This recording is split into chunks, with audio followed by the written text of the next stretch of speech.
Mula sa ating mga brigador sa labas ng himpilan, ako partner, unahin ko muna si Brigada Jigo Boy Custodio dahil umakit na raw ho pala sa dalawa. Ito hong namatay sa sunog dyan sa may Caloocan. Brigada Jigo Boy Custodio, i-brigada mo! Brigada Live Report.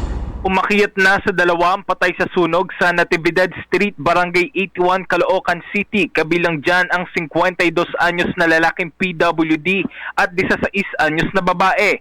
Ayon kay Fire Senior Inspector Elizer Ruben Lial ng BFP Caloocan, na-recover ang bangkay na lalaki mag-aalauna na madaling araw, habang mag-aalas 7 kaninang umaga na-recover ang bangkay ng babae.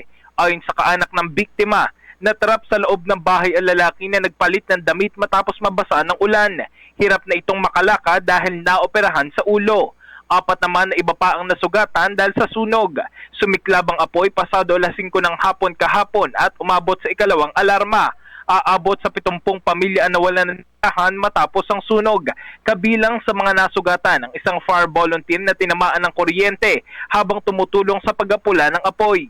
5 oras na inapula ng mga bumbero ang apoy at tinatayang nasa 300,000 pesos ang halaga ng pinsala sa ari-arian. Sa pansamantalang nanunuluyan ng mga naapektuhang pamilya sa Barangay Hall habang umaasa ng tulong mula sa lokal na pamahalaan. Brigada Gab and Brigada Ab. Okay, Jigo. Maraming salamat. In the heart of changing lives, ako si Brigada Jigo Custodio ng 105.1 Brigada News of Manila, the Music News Authority. Ang bahaging ito ay hatid sa atin ng DriveMax Herbal Capsule. Lalaking angat, tumatagal.